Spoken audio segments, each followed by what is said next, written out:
Hello class 10th, how are you? Fine, okay. Chemistry के आज के वीडियो लेक्चर में हम थोड़ी बहुत पीएच स्केल के बारे में बात करते हैं। उसके बाद हम यूनिवर्सल इंडिकेटर के बारे में बात करेंगे। एक्चुअली पीएच स्केल के बारे में इससे पहले वाले वीडियो में मैं आपको बता चुका हूं, लेकिन और थोड़ा समझ लेते हैं कि कुछ स्टूडेंट्स की प्रॉब्लम थी कि दोबारा से इसको समझाया जाए। तो देखिए, ये एक पीएच स्केल यहां पर दे रखा है। आप देखेंगे कि जीरो पीएच वैल्यू 0, 1, 2, 3, 4, 5, 6, 7, 8, 9, 10 ऐसे ही, फिर इधर 11, 12, 13 एंड 14। ठीक है, तो जैसा आप देख पा रहे हो कि एग्जैक्ट 7 पर न्यूट्रल है और इधर 7 से जितने भी नीचे 6, 5, 4, 3, 2, 1 these pH values are for acids. ये एसिड्स की पीएच वैल्यूज हैं। ओके, ये एसिड्स की पीएच वैल्यू हैं 0, 1, 2, 3, 4, 5, 6। ओके, ठीक है। जैसा मैंने बताया था कि पीएच वैल्यू जितनी कम होगी उतना ही स्ट्रॉन्ग एसिड होगा। तो ये स्ट्रॉन्ग एसिड है, ये वीक एसिड है। हाँ, यदि हम कंपेयर करें 1 और 2 की, तो इन दोनों में कौन स्ट्रांग होगा? तो 1 वाला स्ट्रांग होगा, 2 वाला इसके कंपेयर में वीक होगा। ओके, इधर तो हम देखते हैं कि यहां से इधर चलने पर एसिडिक नेचर इंक्रीज होता जाता है, मींस हाइड्रोजन आयंस कंसंट्रेशन बढ़ता जाता है और हाइड्रोक्साइड कंसंट्रेशन कम होता जाता है इधर की साइड में। ठीक है, इधर से जैसे जैसे इधर बढ़ेंगे तो हाइड्रोजन आयन कंसंट्रेशन इंक्रीज होता जाएगा, मींस यहाँ हाइड्रोजन आयंस कम होंगे, इधर और ज्यादा होंगे, इधर और ज्यादा होंगे, इधर इन सब और ज्यादा होंगे। ऐसे ही इंक्रीजिंग हाइड्रोजन आयंस कंटिन्यू होता जाएगा। ठीक है, यदि हम बात करें इधर बेसिस की, तो these pH values are for bases alkalis.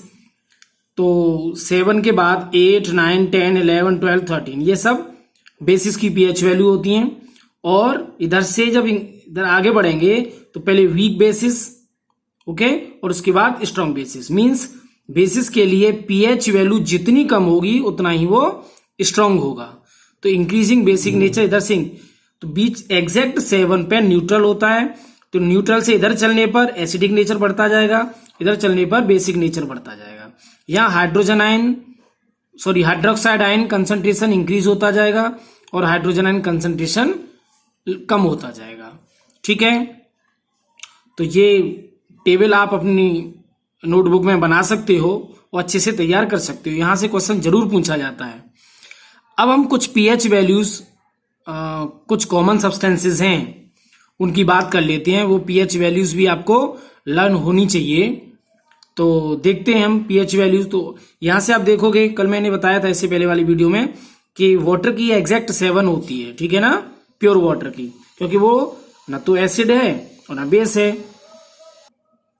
देखिए, आप देखोगे यहां पीएच वैल्यूज दे रखी हैं। जैसे हम बात करें, कंसंट्रेटेड हाइड्रोक्लोरिक एसिड की पीएच वैल्यू 0 है, डाइल्यूट हाइड्रोक्लोरिक एसिड की पीएच वैल्यू 1 है। याद रखिएगा कि हाइड्रोक्लोरिक एसिड HCl कंसंट्रेटेड 0 और डाइल्यूट 1। गैस्ट्रिक जूसेस, जो हमारे स्टमक में, पेट में जो गैस्ट्रिक जूस होता है, उसकी पीएच वैल्यू 1.4 होती है। ठीक है, तो जनरली इस पे क्वेश्चन पूछा जाता है। ठीक है, lemon juice 2.5, vinegar 4, tomato juice 4.1, coffee, इसका भी बहुत कई बार पूछा गया है, कॉफी की pH value 5। Okay, soft drinks, जो कोल्ड ड्रिंक वगैरह हम लोग पीते हैं, ठीक है, उसमें उसकी 6। मिल्क का कई बार पूछा गया है 6.5, और वाटर का तो आपको पता ही है 7। ठीक है, तो ये कुछ पीएच वैल्यूज हैं जो आपको लर्न कर लेनी है। ठीक है, स्पेशली इनमें इंपॉर्टेंट है गैस्ट्रिक जूसेस, कॉफी, मिल्क। तो गैस्ट्रिक जूस का याद रखिए 1.4, कॉफी का 5 और मिल्क का 6.5। ठीक है, प्योर वाटर का 7।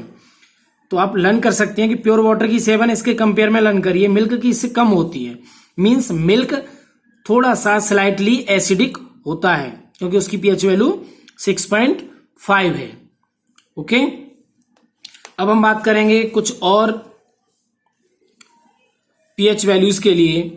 तो यहां सलाइवा, जो हमारे मुंह में जो लार होती है, उसमें बिफोर मील्स, खाने से पहले 7.4, लेकिन खाने के बाद आफ्टर मील्स ये कितना हो जाता है 5.8।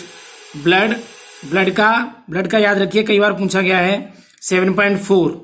तो ब्लड बेसिक होता है, स्लाइटली बेसिक। एग्स जो अंडे होते हैं 7.8, टूथपेस्ट 8, और टूथपेस्ट 8 है।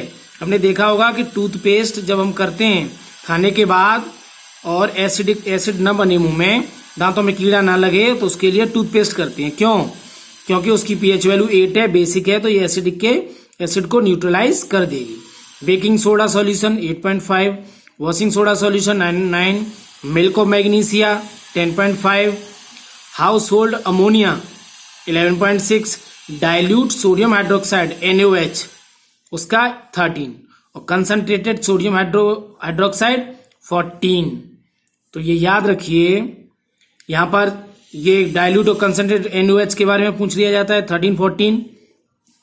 मिल्क ऑफ मैग्नीशिया ये इनो वगैरह में पाई जाती है, इसका कितना है 10.5। ओके, तो ये पीएच वैल्यूज हैं जो आपको लर्न कर लेनी है। ठीक है, इसके बाद बात करेंगे हम universal indicator.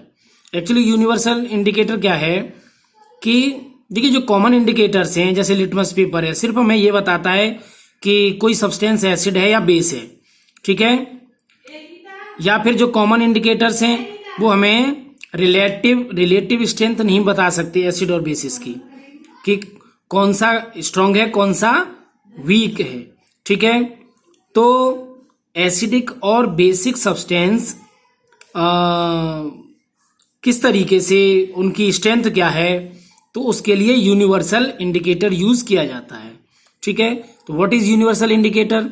Actually this is a mixer of many different indicators और dyes which gives different colours at different pH values of entire pH scale. Actually हमने पीएच स्केल देखा हुआ है, तो पीएच स्केल में जो पीएच वैल्यू है उसके लिए वो कलर से पता चल जाता है।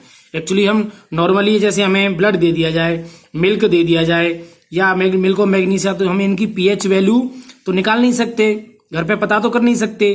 ठीक है ना, तो इसके लिए क्या करना पड़ेगा, हम यूनिवर्सल इंडिकेटर से पता कर सकती है। क्यों? क्योंकि जो जैसी इसकी पीएच वैल्यू होगी उसी पे उसका कलर आ जाएगा। ठीक है, तो आपको समझ में आया कि यूनिवर्सल इंडिकेटर क्या है? ये mixer of many different indicators which gives different colours at different pH values. Okay, तो ये आप नोट कर सकते हो कि universal indicator is a mixer of many different indicators which gives different colors at different pH values of entire pH scale.